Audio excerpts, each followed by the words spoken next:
we launched a partnership between the Daytona Regional Chamber and Volusia County Schools, and we have some colleagues here from VCS, and Career Source Flagler Volusia to help with career exploration from a student perspective and employee development and workforce development from a business perspective. And so I'm going to tell you a little bit about that, what we're doing, where we are, and some other information. So, in the last 6 to 12 months, how many of you have heard somebody say, nobody wants to work anymore? Okay, that's a pretty good number of hands in the room. The question is, and I, in full disclosure, presented last week at One Million Cup, so if you were in the room for that or watched it online, don't give away the big reveals and don't give away the jokes. This is a slide that I came across on Facebook, so it must be true. Yeah. In our reality, these are snippets from letters to the editor or opinion columns or what have you from papers, and I was able to find that each of these has been sourced accurately to the community newspaper in which it was printed, and it's that sentiment about nobody wants to work anymore that's come across every decade, from the current decade back to the 1890s and the start of the second industrial revolution. So we've had good times and bad times in between there. So this idea of nobody wants to work anymore, my opinion, is employers who are not willing to look at their own organizations and why are they not, as Robin would call them, an employer of choice. So a couple of pieces. Is this really the piece? And Dolores and Brad touched on this a little bit, so I'm going to touch on this quickly. Now this is BLS data from May, so it's not as, it has improved some since then. In May it was 55 people unemployed looking per 100 open jobs in the US. Now we're up to 59, so that's getting a little bit better. Interesting that we are seeing job growth at a time when the Fed and the federal government are working to cool inflation, because usually when they take steps to intervene, we see an increase in unemployment. And we're not really seeing that, so that's kind of good news. For the state of Florida, if you have not seen the Florida scorecard that the Florida Chamber Foundation puts together, please check that out. Tremendous resource of information and data that will be eye-opening for you. In Florida, statewide, we're about 63 looking for every 100 open jobs. Volusia County, it's a little bit better. We're at 126, and these are, I believe, numbers from June. So we've got enough people to fill the open jobs, but if they're still looking, there's a disconnect somewhere in skill sets and that kind of stuff. So I've got a couple of slides here that I put in to talk about labor force participation briefly and the importance of looking at data, because as Brad touched on, it's about the picture, and are you looking at a full picture of what you see? Because this goes from April 2020 to June of 2022.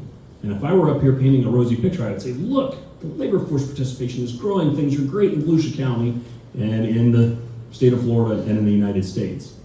However, when you expand the picture to go back to the peak of labor force participation, which was the first quarter of the year 2000, January, February, March, all were at 67.3%. And it's been a steady decline since then. So the idea that COVID has initiated the great resignation or the great realignment or whatever you want to call it, really I think COVID's more of a pothole on an already downhill road. So it was jarring, it was problematic, but this trend has been going on for almost a quarter of a century. So this brings up why effective career exploration for students is so important. And this is going to, in the long run, get to the retention piece that's the theme of our program today. In 2022, a couple of researchers at Harvard and folks with the US Census Bureau did a study to explore how far adults had moved in terms of their work and what are the migration patterns, and they call this the radius of economic opportunity. And so what they found was at age 26, so hopefully a few years out of college, if you went that route in the workforce, if you went right into the workforce a little bit longer in your job, at age 26, 69% of the population lived in the community, the commuting zone in which they grew up. 80% of the community hadn't traveled 100 miles. So the idea of recruiting people from outside the area to our community specifically to come to work here is probably not a very effective way to go about this. So that's a challenge. But it also provides that need, and this is why I said why effective career exploration is so important. We have to cultivate our local workforce, and our best resource is in our local school system. Public, private, doesn't matter. We have to develop the future of our workforce that's growing up right here in our community.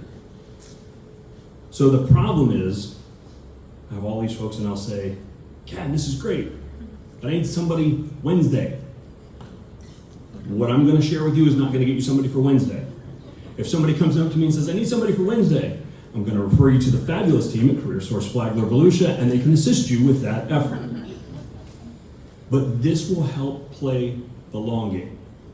Because if we don't start to have this kind of conversation, Rabi's going to have to come back and give a keynote on retention in like 5 years or 10 years, and he's going to be exhausted. We're all going to be exhausted in this room. So the program we put together, there were a couple of conversations kind of happening in different areas a few years ago. Robin was having conversations with my boss at the Daytona Regional Chamber, President and CEO Nancy Kiefer, and Keith Norton from Team Volusia. I saw Keith somewhere here earlier. Keith, good morning. About who owns talent development and who owns the attraction and retention and all that kind of piece of our business community. At the same time, I had just been introduced to the folks at YouScience, which I'm going to tell you a little bit more about, learning about what it is that they do and how it could improve our community.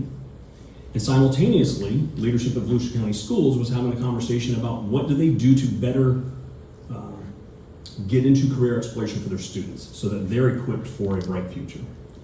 And so the power of a program like today and the power of partnerships and knowing people in the community is when you have the conversations together and you're not having them separately in different silos, all of a sudden pretty powerful things start to happen. So with partnership with Career Source and Volusia County Schools, we brought YouScience to our local schools, and the students were beginning to take this digital assessment. And it basically helps them uncover what some of their innate natural abilities are. And these indicators you see on the screen are kind of the areas that are measured. And then raise your hand if you've taken a Clifton Strengths Finder, Gallup kind of test. Okay, most of the room. This assessment is very similar. It doesn't feel like the SAT, it doesn't feel like the ACT or anything like that. They're kind of gamified modules. The interesting piece for this is when the student gets done with each module, they get positive feedback right away. And I say this because I took it myself when I was exploring this. And when I was talking to the gentleman from YouScience who was getting an intro to their product, I had this conversation with him. I was like, Armando, I don't know how well I did on these modules. And instantly he said, Ken, you crushed it. Ken, you rocked that. I'm like, man, I feel great, but I don't get it. And so he said, it's not about how well you did. And my head almost exploded. I'm like, well, I'm a competitive guy. If we're going to keep score, I want to win. That's just how that goes. So he said, it's not about how you did, it's about how you think.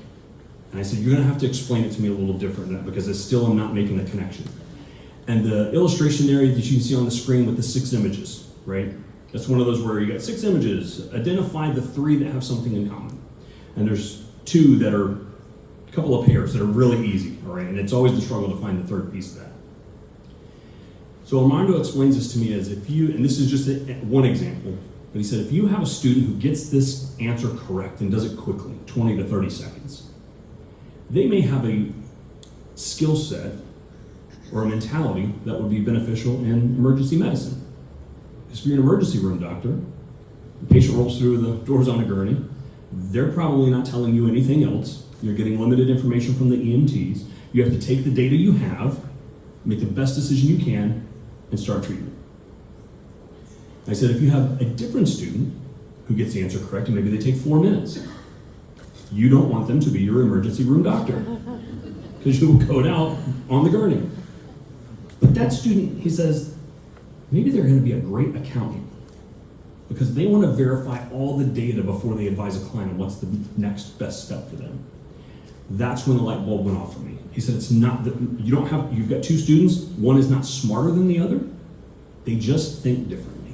And the goal of this is to align their thought processes with career pathways. And that's what we're trying to do here. The reason Volusia County Schools was talking about career exploration and an assessment of some kind to help improve that is because to date, what has been offered is interest-based. I took it when I was in junior high at Volusia County Schools. Your interests are limited by your experience and your exposure. If you don't know about a career pathway, how could you possibly be interested in it? 80% of interest-based recommendations drive students away from in-demand careers. When you get an aptitude-based assessment where you're talking about skill sets and their thinking process, you get more than half of the recommendations go to in-demand careers. Can anybody, okay, so those of you that were 1 million cups last week, you're not allowed to answer. Anybody else want to give me a thought as to why that is? Why 80% goes away? Valerie, you were there last week. All right, I'll share. So part of the reason for that, and you'll see it in the top 5 interests here in a moment of Volusia County Schools, is because that's who you interact with, regardless of your socioeconomic background. The assessment that we're giving, backed by the Ball Aptitude Battery, it's been normed and verified by groups like HUMRO, using data from the Occupational Information Network, Department of Education, BLS. The career fits that we find tend to eliminate gender and ethnic bias when we do this, because how the brain thinks and how it aligns to career pathways does not matter if you're male or female or black or white or Hispanic, does not matter, it's just how you think. This is an effective tool to grow our workforce and to get into a better representation of our community in the workforce. So here's the data we have from our first go around with Volusia County Schools. And these are the top 5 interests: teaching, human services, arts and media. These are the people that students see regardless of their background. Teachers and counselors and doctors and firefighters and entertainers. What happens when we start to look at their aptitudes and how do those align with career pathways? This is what we found. We have advanced manufacturing, computers and technology, architecture and construction, and agriculture and natural resources. And when we got this first report, and I remember I was so excited to share this with Rob and with Dr. Balgam the first time that came out. It's like, this is, and I'm a data geek, so I was just in my glory. But it was fascinating to me because this read like a current events report for Volusia County. This is like Amazon's building their facilities, and we're building homes and commercial operations faster than we can possibly get supplies. This is what aligns our future talent with our industries, and that's why it's so critical. But you can get into the numbers a little bit that really gets insightful. So in the health sciences, we had about almost 4,500 students that had aptitude or aptitudes that lent themselves toward careers in health science. But there was only about 3,000 students interested. So the goal is, and Volusia County Schools has done a great job with this, is we leverage the power of the meetings they have with guidance and career counselors throughout the year to encourage them. Look at their profile and say, have you ever considered this? And we go, I don't want to be a doctor. Well, health science is a pretty broad field. There's a lot more to it. So that's where the power of this data comes in. This is a graphic representation of our results in Volusia County Schools. The blue lines are where student aptitudes fall in those career clusters, and the yellow lines are where the interest falls. So where you've got really significant amounts of interest, and law and public safety is one of them, there's not as much aptitude. And I'm wondering, and it's, conjecture on my part, but is this a thought of the parents, my son or daughter is going to go to college and they're going to go to law school and they're going to be an attorney and they're going to make lots of money and that's my retirement plan.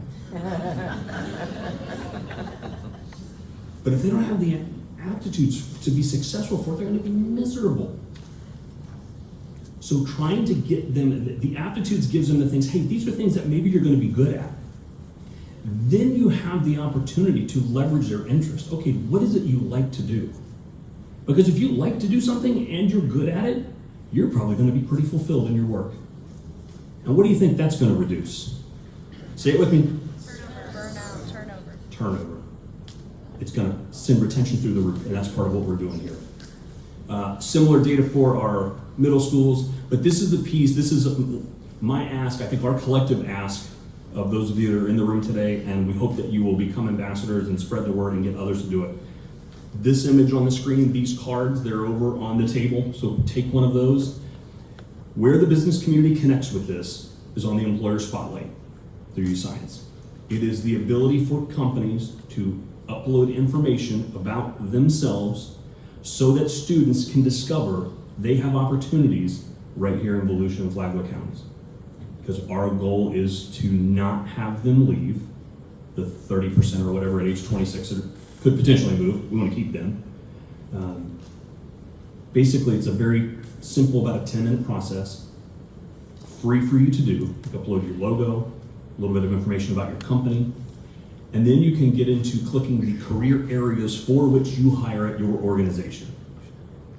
Some of you may select most of these. Some of you might have only 2 or 3 that you select, depends on the organization. Groups like Volusia County Schools, Halifax Health, Advent Health are communities on themselves. They could probably hire for everything that we've got listed up here. But you're not locked into anything. You can update your profile, change what it is you're hiring for, etc. But what happens is when a student completes their assessment and they get their profile, there's a link on their online profile that says opportunities, and they click that. And what happens is any organization that has clicked on it, like for example, finance. So any student that has aptitudes that may lend themselves well to careers in finance, they'll see companies that hire for people who do well in finance, and the student will go, oh, that's a company I potentially could work for. What's really interesting is you get into a career like information technology. That doesn't mean you have to be a cybersecurity expert with the Department of Defense and that's the only place you can work. How many of you have IT people within your organizations? Okay. But how many of you would describe your company as being an IT company? Okay, so one in the room. That's the goal, to get students to think differently about their careers and think, oh, I've got skills in IT, but I can work for any number of organizations and industries. So who wins when we have this kind of exploration? And I submit to you that it's everybody. And I've not found a partnership where literally not a single component of it gives anything up. And it's been remarkable to be 3 years, almost 4 years into this now. Students and families have better conversations about career explorations with their students. And we're starting to get the testimonials coming in from students who say, yeah, we had this conversation with our students, and parents are learning things about their students that they didn't know. So critical to have those conversations. Volusia County Schools is more effective guidance and career counseling. Higher education. Daytona State College, Dr. Lockler, boy, isn't it great to not have to come in and change your major 5 times, which is what it was when I was in college? I don't want to make that investment and be throwing spaghetti on the wall while I'm spending however many thousands of dollars a year. The community at large and the business community benefit because we're keeping our tax base and our talent pool local. But what's interesting is the economic development piece. And so for folks like Dolores and Brad and others in that realm, when a company comes to the area and they look for a place to set up operations in Volusia County or in Flagler County, what's the first thing they're going to ask about? Labor and education. Do you have, and for 2 reasons. One is, do you have the talent to support the future of my business? Yes or no? And then self-serving, those CEOs, those C-suite folks, their employees are bringing their families and they want good education as well for their children. Prior to this, the only thing we could tell them was average SAT and average GPA, which means a hill of beans if you're looking for hiring for skill sets. Doesn't tell you anything. With this, as a partner in this effort, we can't see individual student data because it's a FERPA violation, but we can see the aggregate anonymized data so we can identify talent clusters. And so when a company comes and says, hey, I'm going to need 50 engineers in the next 10 years to sustain my foray into this region, can you do that? Not only can we do that, we can tell them to the person how many students we have in our local schools that have aptitudes that lend themselves well to these careers. And it might be 254 students between middle school and high schools in Volusia County that could potentially become your employees. I said, you're not going to get all of them because they're not interested, but you don't need all of them. You only need 50 in the next 10 years to grow your business. That's a powerful business recruiting tool. So with that, there's a QR code here, scan that. It's probably, admittedly, probably easier to get your business log uploaded to the Employer Spotlight from your computer, so you've got easier access to JPEGs of your logo and that kind of stuff. However, if you want to just get quick access to the link, have it on your phone, be able to send it to yourself, what have you, you can certainly do that. But I implore you to get your business up front. It's a free marketing tool to connect you with future talent earlier and with more precision than we've ever had here before. Thank you.